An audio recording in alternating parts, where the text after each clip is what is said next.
My husband, Brian, whom I supported through thick and thin, was promoted to department head, but then he was taken away by my best friend. He discarded me and the child we had raised together, betraying me as completely as my once trusted friend. It was the lowest point of my life, but thanks to my daughter, who was now an adult starting her career, I managed to recover and move forward.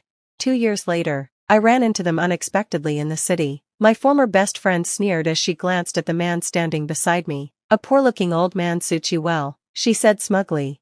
I smiled calmly. "Good to see you, don't you recognize me?" She looked confused. My ex-husband rushed over. Panicking, I turned to them both and said, "Let me introduce myself properly. My name is Sarah. Until 2 years ago, I was Sarah Ingram." 2 years ago, my husband Matt, the man I married at 24 after a whirlwind romance, asked me for a divorce. It happened just after he was promoted to department head. I had met Matt when I was a new hire, fresh out of college, and he was my senior colleague and mentor. Not long into our relationship, I discovered I was pregnant. Without hesitation, we decided to marry, and I left my job to focus on our child, Emma, who is now 22 and thriving in her career. I had thought I could finally enjoy the second half of my life with Matt. With Emma grown and independent, we'd have more time for each other, but that hope was shattered on the day Matt came home wearing a distant expression. I had prepared a special dinner to celebrate his promotion. When he sat down, he avoided my eyes. "We need to talk," he said gravely. My heart sank, but I tried to stay optimistic. Maybe he wanted to talk about our future now that his career was stable. I had imagined he might thank me for my years of support or even surprise me with plans for a vacation. Instead, his words cut through me like a knife. "I want a divorce. I've fallen in love with someone else." I was stunned. 4 years, I had supported him, raising Emma largely on my own while he chased his ambitions. I believed him every time he said he was busy with work dinners or business golf. I hadn't seen any signs of his betrayal. My life revolved around our family, and I thought I could rely on his gratitude and loyalty. But instead, Matt left me for my best friend. They both betrayed the trust one had placed in them. Alone and heartbroken, I struggled to rebuild my life. It was Emma who kept me going, her strength and determination inspiring me to move forward. Now, 2 years later, as I stood face to face with them in the city, I felt nothing but calm. The man next to me, a kind and supportive partner, smiled as I introduced myself anew. My ex-husband and former friend looked shaken, but I was unbothered. I had already reclaimed my life. I chose not to complain and supported Matt from behind the scenes. I had witnessed firsthand the challenges he faced after our unexpected pregnancy and my decision to resign from work. One of Matt's superiors once said, "He's a rookie with a slow work pace, but he sure knows how to get a woman pregnant fast." That stung both of us deeply. Matt faced constant criticism, and not all of our colleagues supported our decision to get married. Despite this, he endured the judgment and worked tirelessly to prove himself. His dedication eventually paid off with an early promotion to department head. I wanted to ensure his success reflected well on both of us. I went out of my way to choose thoughtful gifts for his bosses and their families, even when it took extra effort. At company events, I smiled politely, aware I was being judged for leaving work early or stepping away from my career. I didn't mind. I did all of it because I believed in him and wanted to see him succeed. But rather than thank me for my unwavering support, Matt delivered the ultimate betrayal. Until the day he asked for a divorce, I hadn't suspected for a moment that Matt was having an affair. Was I foolish? Had I been blind to the signs? I had to know the truth, no matter how painful. "Who is she?" I asked, my voice trembling. Perhaps it was just an infatuation, and he wasn't serious about ending our family. Matt hesitated before responding. "You know her. She's someone close to you." My mind raced as I tried to piece it together. Was it a former coworker? One of Emma's friends? That idea felt too absurd, too inappropriate. It would make Matt look creepy. Could it be one of the families we knew through Emma's activities, like swimming or ballet? But Matt rarely participated in those events. He didn't even drive Emma to her lessons. "Just tell me," I said, my patience wearing thin. He sighed and shouted, "It's Michelle." Michelle? The name struck me like a blow. Michelle had been my best friend since childhood, the person I trusted most. We'd shared everything, our joys, our struggles, and even our families. When Matt and I got engaged, Michelle had asked me to introduce her to one of Matt's friends. She later married him, and they had a daughter, Jessica, who was 3 years younger than Emma. 4 years, we bonded over parenting, organizing barbecues, and sharing advice. I had never imagined she would betray me like this. Memories of Michelle flooded my mind. Once, when I was holding on to some of Emma's outgrown clothes, Michelle had joked, "Holding on to these things like this? That's the sign of a toxic parent. It's just stuff. Sarah, you need to let go, or you'll be that kind of mom." Her words had stung, but I took them to heart and tried to be less sentimental. Later, I gave Michelle some of Emma's old clothes and toys as hand-me-downs. However, I struggled to part with one item, Emma's preschool uniform. It held too many memories of her first year of school. I lied to Michelle, saying I might need it for another child, and asked her to return it once Jessica was done with it. Michelle's marriage didn't last, and by the time Jessica was in kindergarten, she and her husband divorced. When she handed me back the preschool uniform, I was relieved to have it again, even though it was worn and patched. But her words stung as she handed it over. "Must be nice to be a housewife." Huh, Sarah? I'm still dating, but as a single parent, I can't give Jessica a sibling. At the time, Michelle hadn't shared the details of her marital problems. I empathized with her struggles, but I was also dealing with my own disappointments. I had wanted a second child, but Matt's long hours and lack of interest left no room for that discussion. I let go of that dream, feeling grateful that I was better off than Michelle in some ways. But now, hearing Matt utter her name, the betrayal felt unbearable. Michelle, who once accused me of still dating my own husband, had stolen him from me. "The guy you introduced me to left me for another woman, Sarah," she had once said bitterly. I hadn't denied it then, only smiled sympathetically. I never imagined she would turn around and do the same thing to me.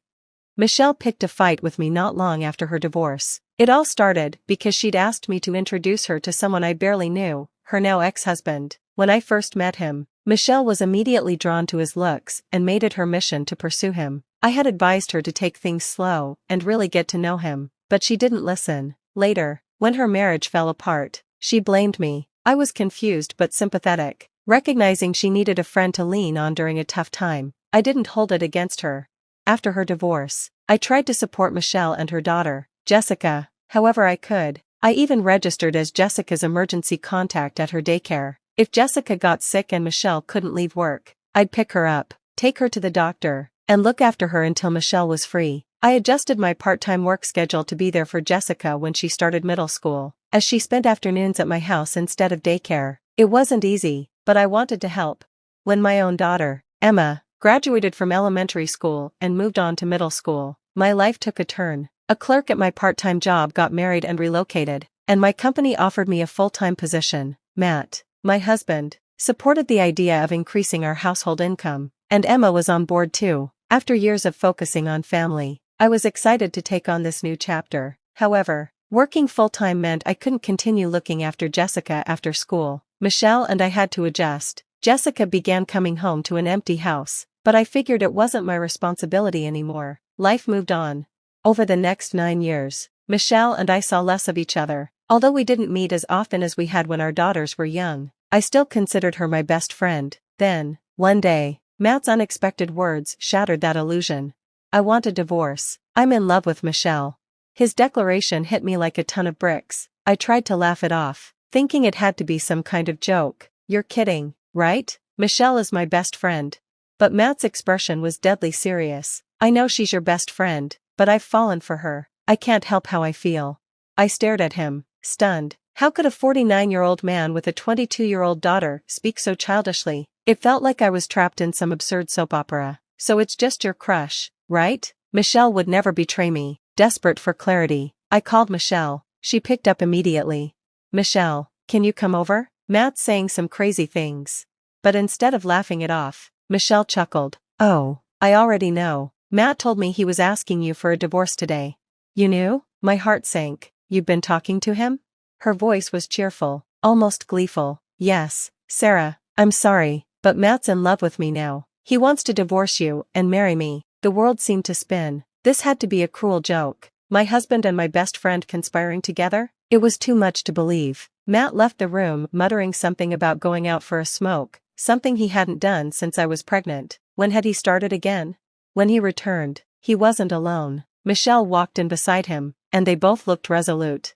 "Sarah, I'm really sorry," Matt began, "but we've confirmed our feelings for each other. Michelle is the right partner for me now." Despite her words of apology, Michelle's smirk was unmistakable. I couldn't help but snap. "Didn't you already have a boyfriend, Michelle?" You always did, even after your divorce. And some of them supported you financially. Her expression hardened. Sarah, don't bring that up in front of Matt. Those boyfriends were just temporary. The truth is, I've always loved Matt. She even mustered fake tears, putting on a melodramatic display. To my shock, Matt reached out and stroked her hair tenderly. Sarah, don't blame Michelle, he said softly, as if this betrayal was something I simply needed to accept. It was like Matt wanted to cast himself as some tragic hero in this ridiculous drama. Watching him and Michelle, I could hardly believe these people were real. My heart shattered as tears rolled silently down my cheeks. I whispered, since when? We've been meeting in secret for a long time, Michelle admitted shamelessly, but we only started talking seriously about marriage after Matt's promotion was confirmed. I felt like a fool. I had trusted them both, and now it was clear they had been betraying me behind my back. Michelle must have seen Matt's promotion as an opportunity to improve her own life and latched onto the idea of marriage. Her arrogance was unbearable. So now that you know, hurry up and divorce him already, she said, smirking. Her attitude made my tears feel ridiculous. I forced myself to respond, fine, I'll divorce him, but I couldn't resist asking, what about Jessica? Does she know? Don't ignore your daughter's feelings. At the mention of Jessica, Matt's face briefly registered guilt. He dropped his gaze. Jessica turned 18 and moved out. She's no longer my responsibility, he muttered. Then, astonishingly, he added, it's probably your fault she turned out so defiant, considering how much time she spent with you. Their callousness was staggering. I hadn't spoken to Jessica in some time, so I hadn't even known she had moved out. When Matt produced the divorce papers, with Michelle's signature already on the guarantor section, I couldn't muster the energy to argue. Seeing that grotesque document, I agreed to the divorce on the spot. Matt packed his things and moved out to live with Michelle. I never thought Michelle would have the audacity to treat my husband like one of my daughter's hand-me-down clothes. Yet here we were. When Emma returned from her business trip the next day, I told her everything. Her reaction was sharper than I expected. That man isn't my father anymore, she said firmly. And Michelle? She's the worst person I've ever known. Her words startled me, but I saw how strong Emma had become. I had worried she would be deeply hurt, but she handled the news better than I had imagined. Even so, her anger burned hot. Have you talked to Jessica? I asked. I'm worried she might be struggling. Mom, stop worrying about other people and start thinking about yourself, Emma said, her eyes brimming with tears. Seeing her so raw and vulnerable, I realized she had suffered more than she let on. I hugged her, something we hadn't done in years. I vowed to be a better parent, someone Emma could truly be proud of. 2 years passed without a word from Matt or Michelle. Emma thrived in her new independence, and we saw no reason to reach out to her father. Michelle had moved far away after marrying Matt, and our paths never crossed until one fateful evening. After attending a play, I ran into them in the city by chance. Our eyes met, and I couldn't avoid them. Michelle's mocking voice cut through the air. A poor-looking old man suits you, she sneered, glancing disdainfully at the man beside me. I didn't take the bait. I had just enjoyed a lovely evening with my new boyfriend, Jonathan. He and I had been watching the play together. Instead of responding to her insult, I shot her a level look. Good to see you, Michelle. Don't you recognize him?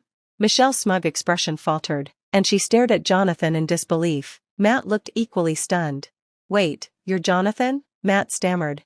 Jonathan had been Matt's senior at the company, mentoring him when he first started. He had once taken the fall for a mistake Matt made, which had cost Jonathan his job. I hadn't known this back then, but we reconnected recently through a mutual acquaintance. That's how we had started dating. Michelle's face twisted as she remembered. I had once introduced Jonathan to her as a potential partner, but she had rejected him, saying he was too old and not stylish enough. Now, Jonathan looked different, his appearance more polished and refined. Michelle's disdain for anything understated had blinded her to his true worth. Jonathan spoke calmly but firmly. Relax, Michelle. It's not a big company, and my income isn't huge, but starting my own business worked out for the best. Michelle's eyes widened in horror. What? He's a CEO? She blurted, her crassness on full display. If I'd known that, I wouldn't have married Matt. He's so cheap. Her outburst only made me pity her more. Jonathan, ever composed, simply shrugged. It's not about titles, Michelle. It's about character. Just then, I noticed Emma and Jessica standing nearby. Having overheard the scene, guilt tugged at me. They shouldn't have had to witness this embarrassment. Yet their expressions were resolute. Still relying on men after all these years. Emma said, her voice cutting through the air like a blade. When will you ever learn? Michelle turned, startled, and suddenly adopted a parental tone. Jessica, Emma, how have you been? But their daughters weren't buying it. Jessica, standing tall, spoke with quiet strength. I loved you once, Mom, but after the divorce, you moved us around and dated random men. It made me uncomfortable and ashamed. I used to wish Miss Sarah was my mom. Her words pierced my heart. I hugged her tightly, feeling a bond stronger than ever before. Jonathan's voice broke the tension. Come on, let's leave these foolish people behind and go have a nice meal. We walked away, leaving Matt and Michelle to their hollow lives. Later, I learned from an old classmate that they had divorced. Matt had finally reached his breaking point after Michelle repeatedly belittled him. Emma and Jessica grew closer, like true sisters. Jonathan eventually proposed, and I accepted. Looking back, I realized my first marriage had been a mistake, but it had led me to where I belonged. Together, Jonathan, Emma, Jessica, and I are building a new life, filled with love and laughter.